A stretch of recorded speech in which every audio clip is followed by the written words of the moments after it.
Keeping the family farm or any valuable asset in the family can be tricky if the right steps aren't taken to protect your estate when you're no longer able to make decisions on your own. Recent changes in the tax laws may help, but without an estate plan or will, the family farm and other assets might end up in the wrong hands. COVID-19 seems to be playing a role in the increase in younger adults creating a will.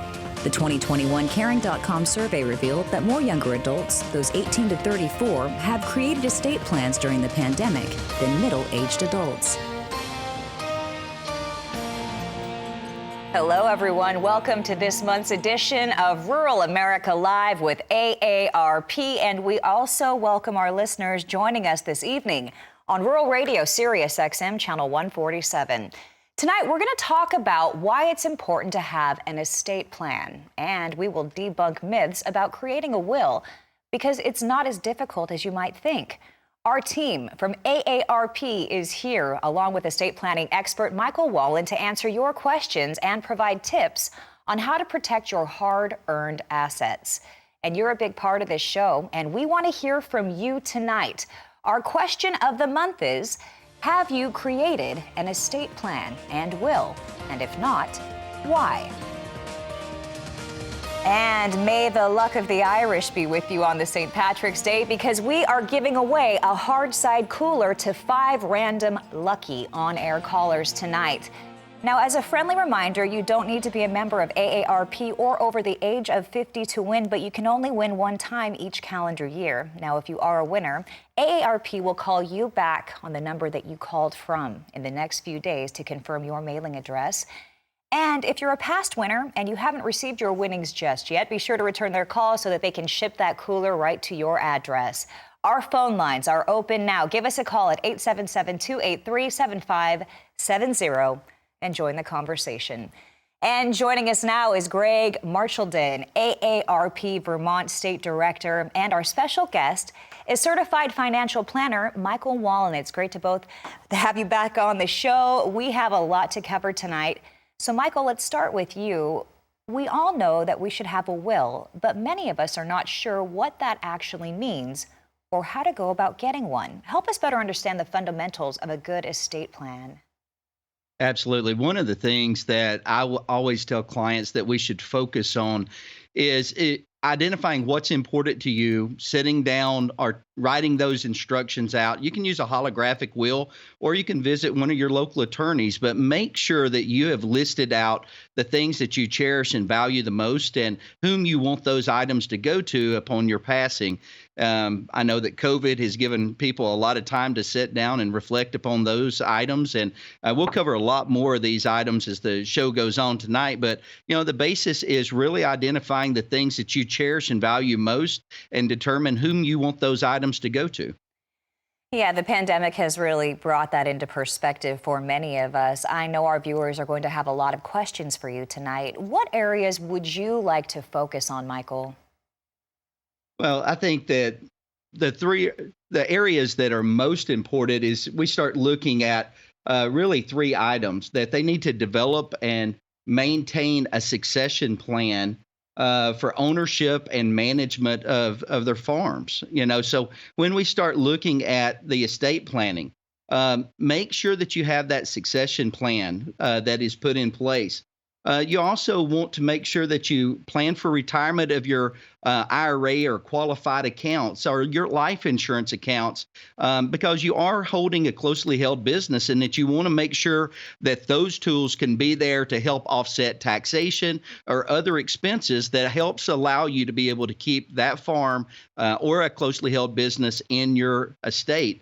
And then the final thing is really identifying on the front end premarital planning, making sure that you have agreements in place, and then also making sure that the interest of the farm is being taken care of. So those are really the 3 things, Christina, but I know that as questions start coming in, we'll have more and more to share on the call this evening. Absolutely. We always get a lot of calls whenever you join the conversation, Michael, so we're excited about that. Now, as we talked about at the top of the show, there is a lot of uncertainty right now because of the pandemic, prompting more people to take this topic on, head on in some cases, but some still believe that estate planning and wills are just for the very rich, or it's still tough for many to think about dying and consequently they don't have a will. Greg, talk about that caring.com survey, what you learned. A fascinating survey, Christine. What we found, excuse me, from the survey was a whole range of things. But let me go through the top 4 reasons why people don't have a will. Number 1, I haven't gotten around to it. The second most reason, at about 28%, was I don't have enough assets. Number 3 was about 7.6% was I don't know how. And the fourth was at about almost 6% was it's too expensive. But tonight we're really going to focus on debunking these myths, and Michael's going to be able to shed some light and some details and some reasons as to why you really want and of course can afford an estate plan. You really have enough assets to create a will. So you have to put all this stuff together, but I think just one quick thing before we go back to Michael, that first fact of 34% that just people haven't had the time. One of the things we found is that this is on people's mind, but many don't get around to doing it, and that can create problems moving forward. Absolutely. You know, Michael, what happens when someone dies without an estate plan in place? Talk about how the assets are distributed. What's at stake here?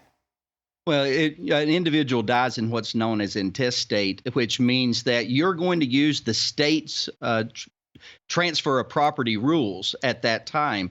So they may go to those loved ones that you want, but in many cases, someone else is making that decision for the deceased. And that can leave individuals to be disinherited, proportions or percentages not going to those individuals that you wanted them to go to. And just as an example, Christina, the one thing that we look at there is when we have an individual that, let's just say, may have got a living benefit. Let's say you have that sibling that's out there and the family gave them assets during their living years. And then the rest or the remainder of the estate was going to go to another sibling. Well, if it's not well, divined in a will or a trust, you're leaving it to the state to make a decision, and they may split that remaining portion among all the siblings, and then give a disproportionate amount through that process. So it can leave an issue on the front end and create a lot of hard feelings, as Greg mentioned, through sibling rivalry. Yeah, a lot's at stake, and nobody wants to leave that tension within the family. Greg, what do we need to be on the lookout for? Well, they're really, Christina, there's really about 4 signs that you really got to pay attention to, and they're important. And Michael sort of referenced a few of them, but let's review them. The first is there a sibling rivalry? That should be a real red flag and should get people certainly very interested in trying to be able to sort things out. Number 2 is if there's some kind of an economic disparity among the beneficiaries. Does one person have more resources than the other? That can also create a lot of tension. Maybe you've gotten remarried. That is another way where you've got to completely re-examine because, as Michael was talking about earlier, those sorts of agreements may be different in a new marriage. Or finally, that you've advanced some of your money to one of your heirs, but not to another. So all of these things can be difficult conversations, but if they are not dealt with on the front end, Michael will have some information about this, they can create some significant problems and a lot of heartache. Yeah, as you went through those, I'm sure many of us could all think of scenarios very close to our own lives because we've all seen it before. And Michael, what would you say to someone who thinks the family can just work it out on their own? Well, that's not always the best unless you're doing a family meeting on the front end. Bringing everyone together. That's just one thing that we do in our practice quite often. We will sit with our clients and we will ask them to bring in their children, and we will have that discussion, and we will help mediate that in the process on the front end so that we do create an equal balance as we start looking at the distribution of the assets. And some of those issues that come up that I think is very important, kind of as a bonus piece of information this evening, is, we talked about COVID coming in and bringing in a new wave of looking at things, and we're using technology this evening. A lot of COVID imbalance out into the technology industry was creating more people using technology, wanting that convenience. And some of those things that we have done that I have recently just went through was a situation where using online banking, and I think most of the individuals on the show this evening would say that, yeah, we do online banking. We have our statement sent to us. Well, some of the issues that can come up from that is when that happens and a loved one passes away, make sure you have your will and your trust, but also that you leave a document to your loved ones that has your username, your passwords, because if they don't have that and you've had everything sent into an email, you have left that trustee or that individual designated to clear the estate, you have left them in the lurch because they will not be able to get information from the banks. They will not be able to get information even from utility companies. And we can discuss some more of this as the show goes on. But there is a lot of documentation that individuals need to have done. And having that family meeting, it can all be well documented. Having those pieces of information in place so that we don't have a problem down the road. And Greg, you've probably experienced this as you've worked with many of your clients through AARP as well up in Vermont. Yeah, no, absolutely. And, we don't do this kind of direct work, which is one of the reasons why we have Michael on the program tonight. But I think you hear Michael talk a lot about the work that he and his firm do on the front end. You keep hearing him referencing the front end and the front end because that's where the work gets done. Some of those conversations, as Michael said, are going to be difficult. They're going to be hard to have. But if they're mediated well and you're supported by these professionals, folks like Michael who do this for a living, you can get through these conversations. If you don't, the stuff on the back end is the stuff that can be very expensive and really can tear a family apart. Absolutely, and that's the last thing that we want. Okay, we're going to pause for a quick break, but stay with us. We know that you have questions, and you know what? It's St. Patrick's Day. You might be the lucky winner tonight of a hard side coolers. We're giving away 5 to random callers tonight. All you have to do is join the conversation. Now, do you have an estate plan or will? If not, why? Or maybe you have an experience to share with us. Give us a call, 877-283-7570. We want to hear from you tonight. Stay with us. More Rural America Live with AARP right after this. Welcome back to Rural America Live with AARP. Our show tonight, we are covering estate planning and wills. Now, do you have a will or estate plan? Why? And why not? Maybe you have a story to share about your own estate planning experience. We can all learn from one another. We're having a conversation tonight. It's a serious topic, but we want to hear from you. 877-283-7570. And as we all discuss it together, it makes it a little bit easier. Now, we have hard side coolers to give away to 5 random callers tonight. Our phone lines are open. Join our conversation at 877-283-7570. And joining us once again, AARP Vermont State Director Greg Marchildon. Also tonight, our special guest is certified planner Michael Wallen. I know that we have callers waiting right now. We will get to the phones momentarily. But first, as we go through life, there are certain events that should get us to stop and think, hey, this is probably a good time to update my will or estate plan. Greg, you have a list of those events that could trigger an update. Talk about that. Well, this is one of those other things that you've got to be really clear on. If you're getting, if you're getting remarried, or you are walking down the aisle for the first time, or the second time, and sometimes people the third time, that's a real sign right there. The second is there a new addition to the family, or are you starting a family for the first time? And then finally, has there been a change in size of your operation? Have you acquired more land? Have you acquired more animals, more farm equipment, more ranching equipment? Those sorts of things that might be a dramatic change in your estate also need to be discussed. And Michael may have some stuff to add to this as well. I'm sure he does. Well, the one thing, Greg, that I would say is we always talk about the 3 Ds. It's death, disability, and divorce. And if there's any of those three things that are happening, people always need to go back and be reviewing their legal documents to make sure things are there. And, one of the things that we answered from a caller a couple of shows ago was a situation where a residual clause. And I would always tell people, if you need to review your documents and make sure that you have a residual clause inside of that legal document. I have reviewed several here this last year. They did not have it, and there was named property that wasn't there, and it would not go to those loved ones that they wanted it to go to. So there's components of it that I would recommend that they review, look at, and make sure that it is meeting their needs. Okay, we have a slew of callers waiting to get on the line tonight, so let's go straight to the phones. Jerry from Alabama is up first, and he is our first winner tonight. Congratulations, Jerry. Go right ahead. Thanks. Well, what if somebody has a will and the family is aware of it, and then the person later in life enters into an agreement with one of these reverse mortgage companies? Would that cancel the will, or how would that work?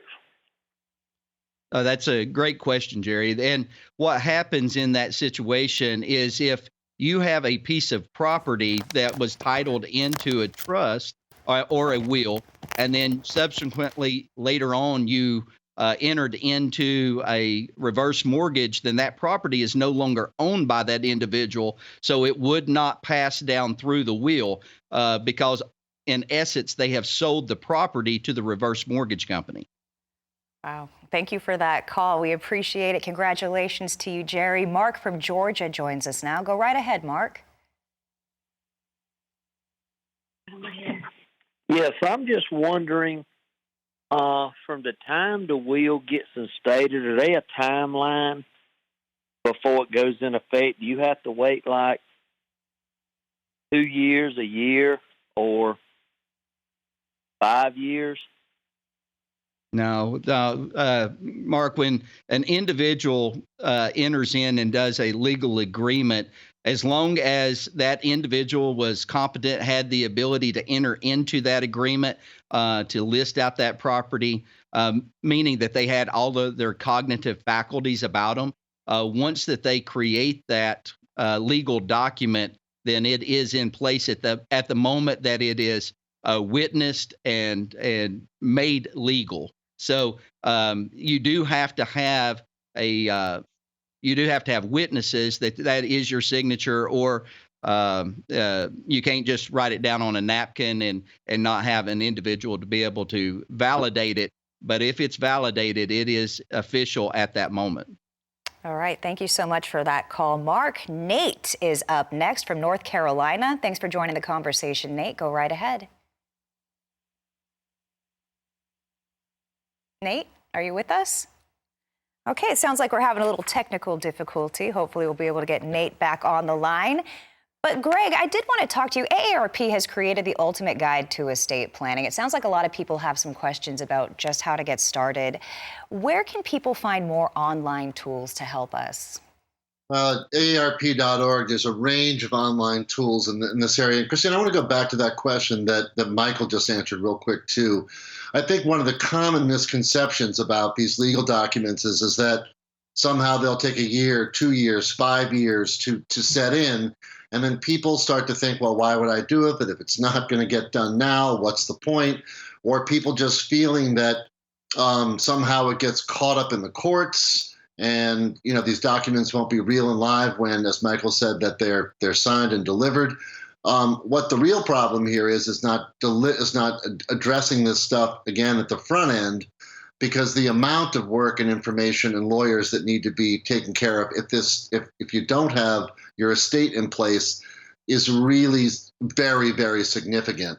So it's important to know that, again, when these documents are ready and they've been signed and they've been notarized, these things go in right away. So I just wanted to make that point. Well, you're right. Every year that slips by without creating a will or an estate plan increases the risk that all of your hard-earned assets and valuables will end up possibly somewhere where you don't want it to go or with someone that you don't want to have it. So it's so important to have these conversations.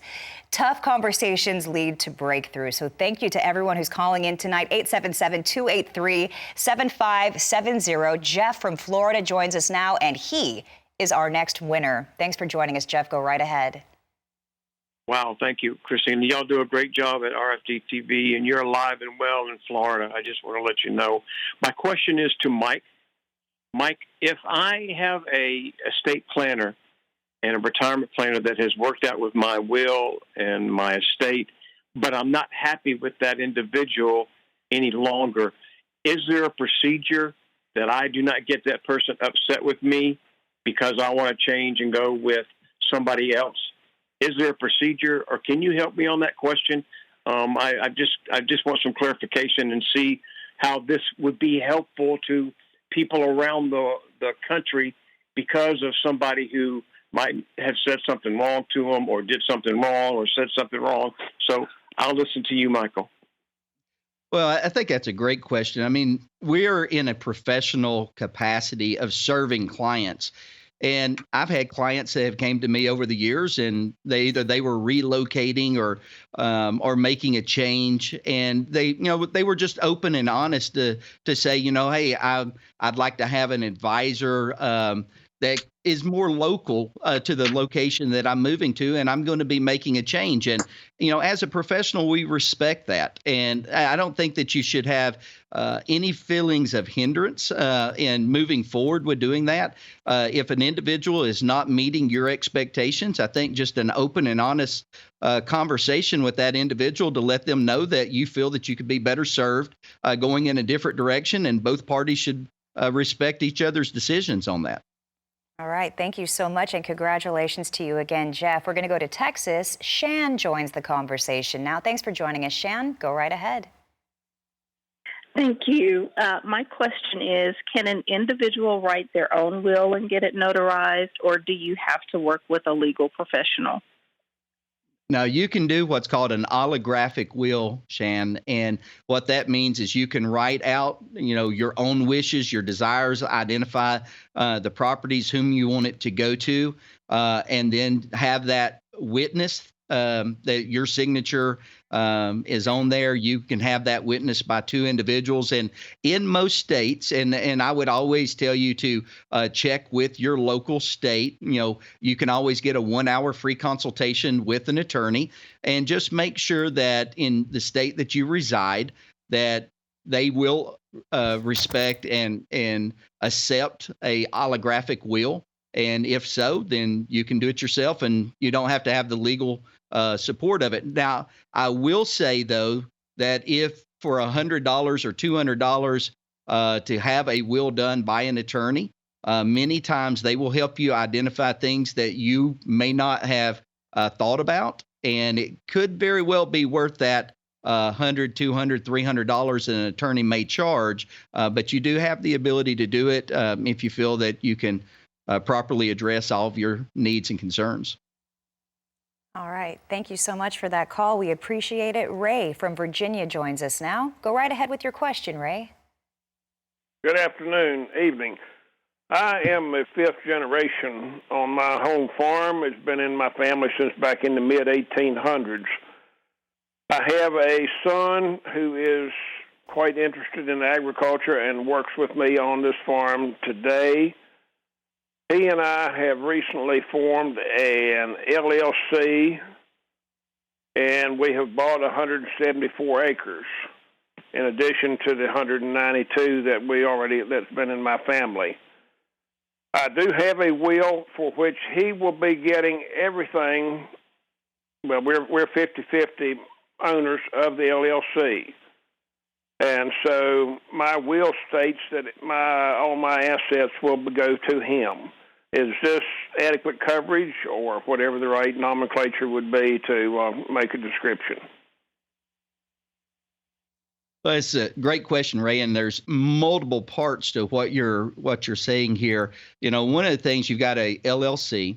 You own 50% of it, and you're going to gift that upon your death to your son. So under current law, there is a step up in basis that would go into play, which would move the value of that estate over to him without having a taxable situation. Now, the one thing that you want to watch is the tax codes. There's been a lot of communication back and forth over whether estate taxes would be impacted and whether step up in basis is going to be impacted. So though you may be protected today, I would just tell you to continue focusing down the road as our representatives make decisions that those small business or closely held business is not going to be impacted upon your passing. All right. Thank you so much for that call, Ray. And that leaves a line open for you. You might be the winner of a hard side cooler tonight, 877-283-7570. Greg, I want to bring you into the conversation because something that doesn't cost a thing, but it is very important, is writing a last letter to your loved ones. And talk about the significance of that. Well, I mean, we have a link at aarp.org/ARP Live where we talk about writing that last letter to a loved one. These, again, are difficult conversations. These are conversations that many people that you don't sort of want to have because the association with them can be sad or can be painful. But this sort of idea of writing a last letter to your loved ones gives you an opportunity to really clearly think through what you want to say to them and how you want to say it, and to also help, on Michael's side, to help them understand how the assets are being distributed and what went into your thinking to do that. But doing this stuff as a part of the process of preparing your estate and having some of these difficult conversations with your parents or your grandparents or your sons or your daughters are all a part of getting your house in order. And when it's in order, it gives you an opportunity to focus on the things that really matter. And that is the people, your family, and your friends, and the people that you love. And so a letter, that sort of last letter, allows you to do that in a way that's very personal, but also it gives you the time to do it because as you're thinking about all the stuff related to estate planning, you also have to think about the impact this is going to have on the generation behind you. So it's very powerful, but again, not always easy. Very beautifully said. Thank you so much for that, Greg. And you're right about that. When you're grieving, a complicated legal financial process is the last thing you want to deal with. But we all want to make sure that we tell the people that we love just how much we care about them. All right, we're going to go back to the phones. Tony joins the conversation now. Thanks for joining us, Tony. Congratulations. You are a winner tonight, sir. Oh, thank you. Go right ahead with your question, Tony. Okay. Anyway, I have a will. I have with him a daughter and a son, and I have everything split right down the middle. Now, if they pay tax on that, and can they get it, my whole estate right away, or got to go through probate? How will that work? Another great question, Christine. We're getting some great questions tonight.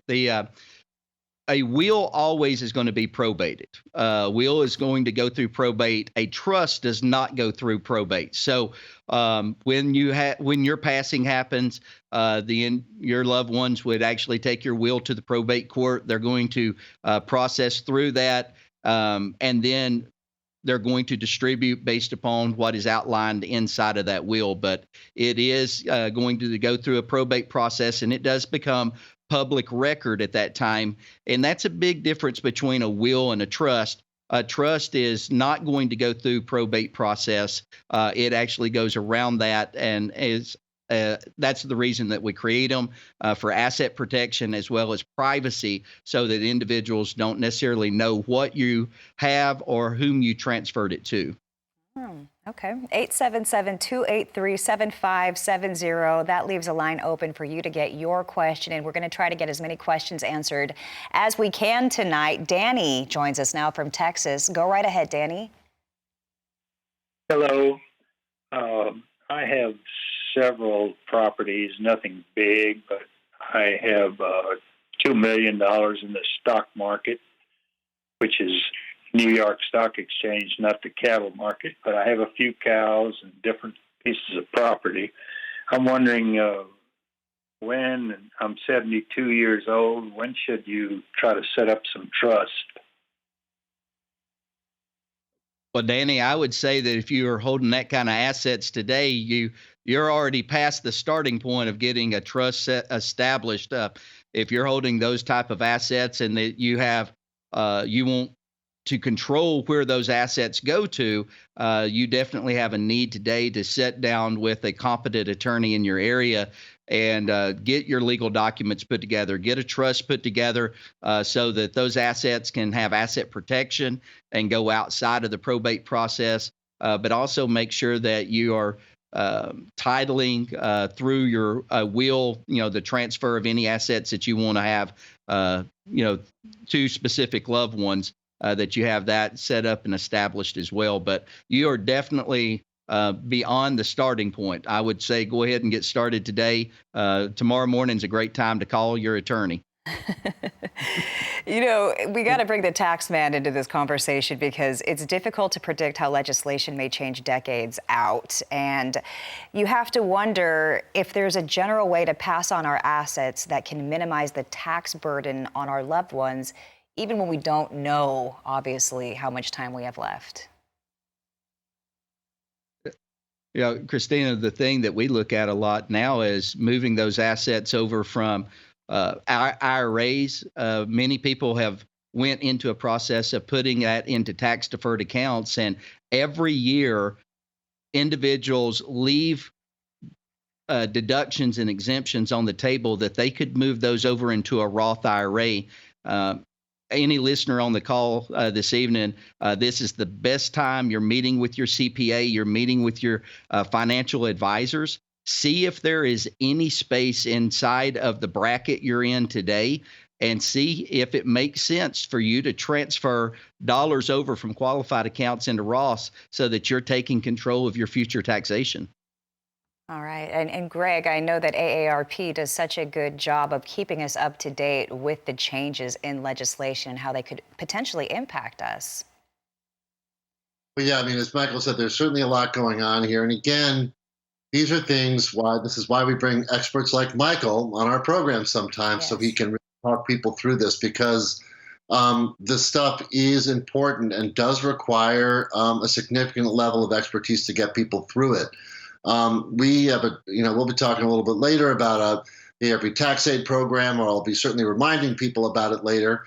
A program we provide free tax services to our members and non-members over 50 years old who can get their taxes done with us for free. And when you meet with our tax aid counselors, they'll also go over a range of these kind of questions and ask whether, do you have a living will? Have you dealt with your estate? And I think all of them would say one of the things that Michael just said: if you haven't done that yet, how about getting on it tomorrow? Because you just don't know what's going to happen the next day.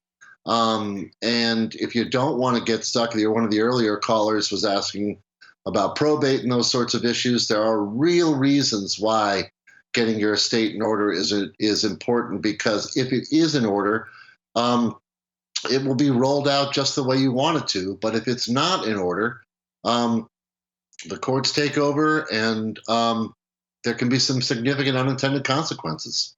Yeah, absolutely. Okay, we're going to go back to the phones. Tom from Missouri joins the conversation now. Thanks for joining us, Tom. We really appreciate your call. Go right ahead.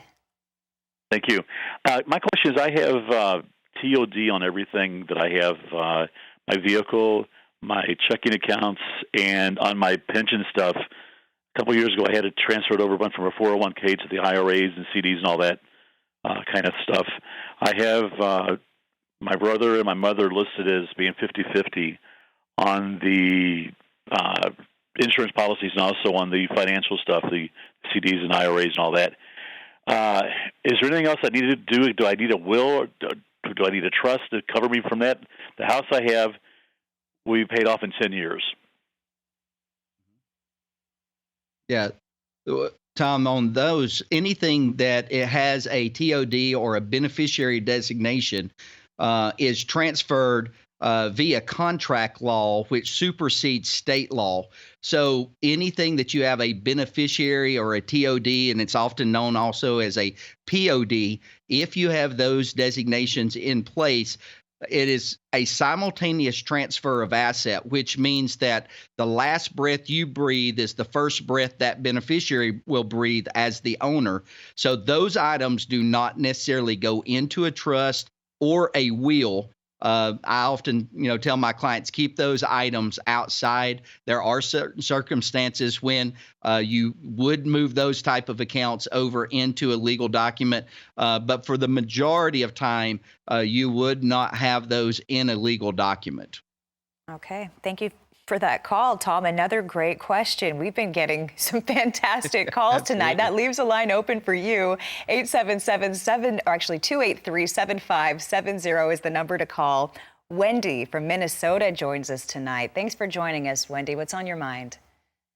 Yes, I'm going through this right now. I mean, no will. My husband just passed away, and already there's been a controversy. It's a mixed marriage. There's children on both sides, and I guess I am wondering what a person can do now when it's already started and there is no will or anything.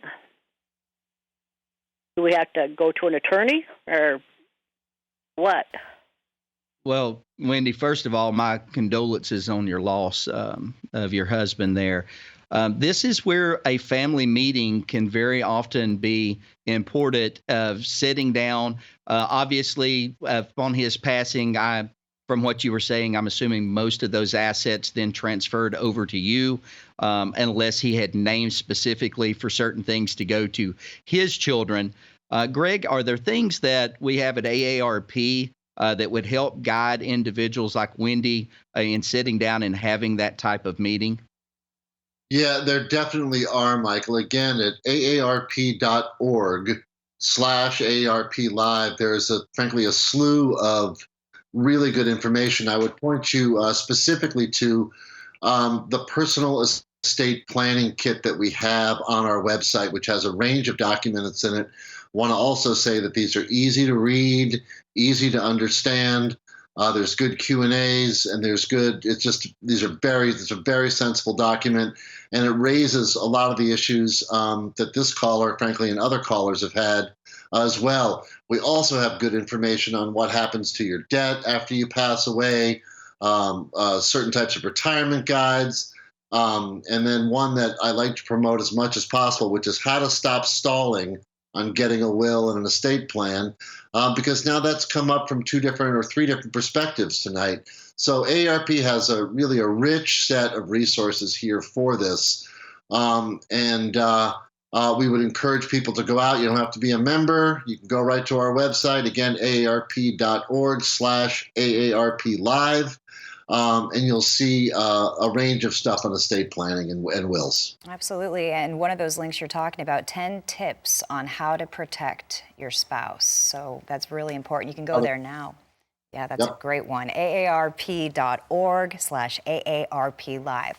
All right, we're going to pause for a quick break. We still have time to take your call, and we still have a cooler to give away. Give us a call at 877-283-7570 and join our conversation. We'll be right back with more Rural America Live with AARP right after this. Having a will is an important part of your overall estate plan. Paying extra attention to the details will ensure your heirs get what you want them to have. Here are 3 common mistakes to avoid when creating your will. Not only must you sign your will, but it needs to be done the right way. You must choose 2 witnesses to watch you sign the document, and then they also will need to sign it. Neither of these witnesses can be a beneficiary of your estate. Unclear descriptions of items and who should get them can cause delays when it's time to distribute your assets. Be very clear about who gets what. Spell out each item in detail and the intended recipient. Life events happen, such as if a beneficiary or your executor dies. Don't forget to revisit your will every few years and make any necessary changes. To learn more about estate planning, go to aarp.org/retirement. Welcome back. Now, we still have a cooler to give away. We're going to go straight to the phones. Tom from Iowa, thanks for joining us. Go right ahead. Oh, it sounds like we may have lost Tom, but you know what? As we're going back to get our next caller, Michael, I wanted to ask you a personal question. I know that you recently had an experience where you learned why the names on utility bills are critical. Talk about that, if you will. Absolutely. I would recommend that everyone that is listening today, we're talking about things to put on your to-do list for tomorrow. If you're married and you and your spouse, if your names are not both on the utility bills, make a call tomorrow to those utility companies and have your name to be put on those. We recently went through a loss in our family, and one of the situations, Christina, that happened is we needed to call the one of the utility companies. I won't name the company, but one of the utility companies. And my father-in-law's name was on the bill, but my mother-in-law's name was not on the bill, even though they had both lived there in the home there for 8 years. That company would not tell us anything about the bill. They would not come out and service the account. And we ran into that problem with every single utility company because my mother-in-law's name was not on the utility bills. And so I highly recommend that both parties' names are on those lists so you don't run into those problems. Because the issue that we had is it was taking about 6 weeks to get a death certificate. And as you can imagine, your utility bills get behind. They start turning those bills off because of not being able to properly pay them or service the account simply because the names were not on the bills. So make sure both spouses' names are on the utility bills. Wow. I think a lot of us really paying attention right now because typically in a household, there's one who's paying those bills. And so a lot of times there's just the one name on there. Such good guidance. We're getting excellent advice tonight. Thank you. Janice from Georgia joins us now, and she is our next winner. Congratulations to you. Go right ahead. Yes, I appreciate you taking my call. I'm almost positive that my will and my estate stuff is currently fine, but I have kind of like two questions in one. My will states that I am leaving all my property to my 3 children, specifically naming the 3 children. So the next question is, I think I'm okay in that because it don't say the property has to be sold or anything like that. But the next question is, it also states that if one of the children should fail, like death or something, and not be able, their heirs would get what I have. So in Georgia, the law I've heard is it goes down the bloodline. My second question is, should one of my children pass away, would the heir be their child, would fall in line instead of the spouse? Janice, great question. I'm also from Georgia originally, and what you're talking about there is what is known as per capita or per stirpes. And what you need to do is sit down with the attorney that originally wrote up your will for you and make sure that they have the proper titling inside for the transfer of the asset. Per capita means that if you have 3 siblings and one sibling dies, then the other 2 individuals are going to split the property at that time 50-50. Per stirpes in Latin means branch, which means it goes through the branch of that loved one that passed away. So that becomes their bloodline. So you would still have a 33%, and then the child that you had, their 33% would then be split among their children, and whatever number that is, their 33% would be divided equally among each of those individuals. So one thing you need to do is sit down and just talk to the attorney that set it up and see, is it written as per capita or is it written as per stirpes? Okay. Wow. That was really helpful guidance there, Michael. Thank you so much. And a good thing that you're from Georgia. How helpful for Barbara tonight. From New York is our next caller. Barbara, thanks for joining us. We really appreciate you. Go right ahead with your question. Okay. Does it make sense for a 90-year-old person to take advantage of the $12 million that passes untaxed, at least until 2025?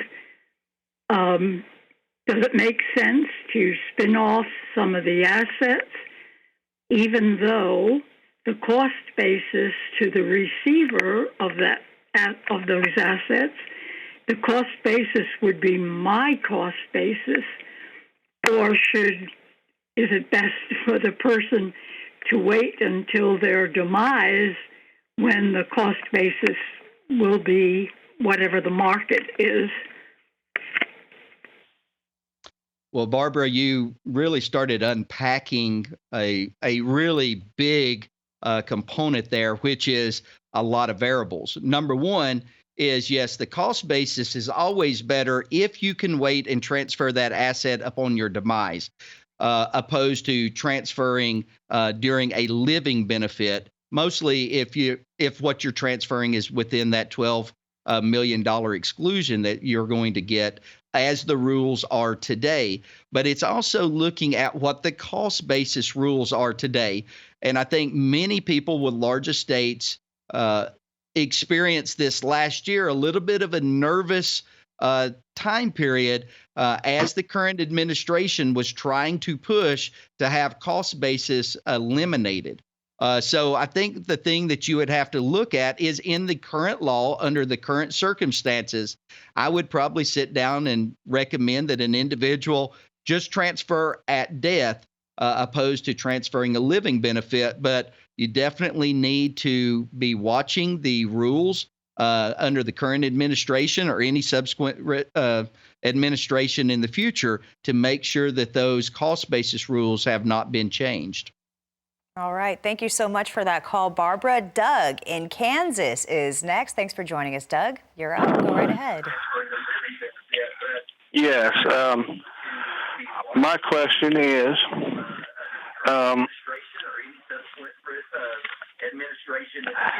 I am the power of attorney of my mother's estate. I read a lot about this. But is there any things you could clue me in on that would be helpful? As I said, she's already it's an estate, family trust fund.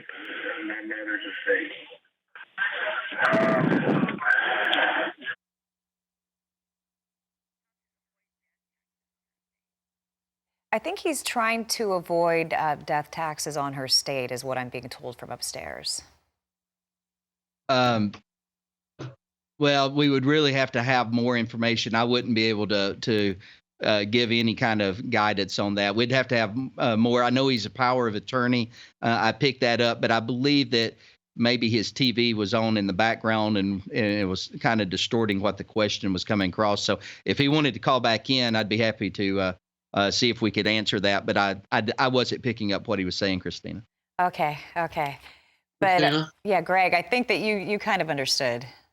Well, I think you got it. I think that's right. And I think Michael did too. And I think he answered the question appropriately without hearing everything. But this is the type of question, and many that we've received this evening, really, really good questions tonight, that show why we have people like Michael on the show, and why Michael has said in some of his answers that you need to seek the advice of an attorney. These can be very complex laws, and people like me, you, Christina, don't need to understand them the way Michael and others do. But, some small miss or some small mistake here as you're planning on this, and as you're planning your estate, can really create significant problems again on the back end. So I couldn't more strongly encourage anyone out there that has not done this to get right up tomorrow morning. You can go to our website, you can take a few tips, learn a few things, and then reach out and get this done. It is really it really makes the most sense in the world. Yeah, that link you sent everybody to, how to stop stalling on getting a will and estate plan. It's at aarp.org/AARP Live. And speaking of why we like Michael so much, Michael, you're also someone who has a farming background. We don't have a lot of time left, but just tell us a little bit about your background. Yeah, well, my father-in-law that, as I'd mentioned, had passed away. He farmed 3,000 acres in Kansas, and I was fortunate to spend the years of a relationship with him, of him sharing with us about his farming days, and and part of the estate. A lot of the things that I share on the calls are the things that we learned as they closed out their estate, sold the property there in Kansas, and then ultimately just made sure that his estate was properly set up. And that's having a will and a trust. And, even when you have those documents, Christina, you're still going to go through a process of needing to go to the court. You'll get a testamentary account that is going to be set up because there's things that are happening. We started the show talking about COVID. COVID has changed the world as we know it. Death certificates are taking much longer in states to get processed.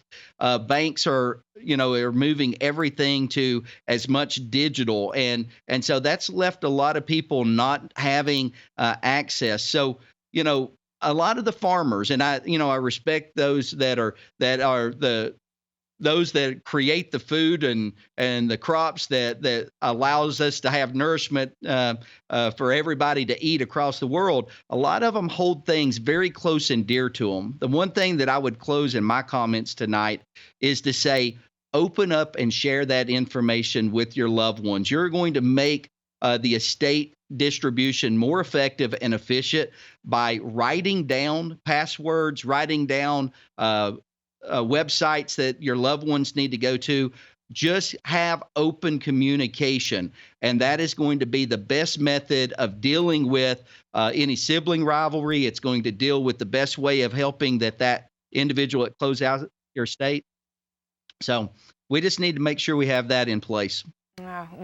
Really, really appreciate you. Grateful for your time and for the guidance that we can tell. You're so transparent. We know it comes from your heart. So thank you for joining us.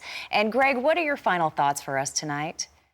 Well, I mentioned it earlier, but I want to mention it again because we are in the heart of tax season. And as Michael said, COVID has changed everything, and things are taking longer than they used to, a lot longer than they used to. So the AARP Tax Aid Program, which runs through April 15th, which is tax day, it's provided by the AARP Foundation. The AARP website, you can find out where those sites are. This is a free tax service that we provide to our members and some non-members as well. Get your taxes done, get them done soon, because if you're going to get a return, the returns are taking longer this year than they usually do. And again, that's due to COVID. So use the tax aid program. It's a wonderful resource from AARP. Yeah, the tax date's not going to get pushed back like we saw last year, so we've got to count on getting things done on time as well. I want to thank everybody for joining us. Thank you so much. We really appreciate you here. And be sure to join us next month. We are going to tackle the conversation surrounding fraud and what you need to know. We'll share the latest frauds and scams making their way across the country. Thank you so much for joining us. I'm Christina Loren. We'll see you next time right here on Rural America Live.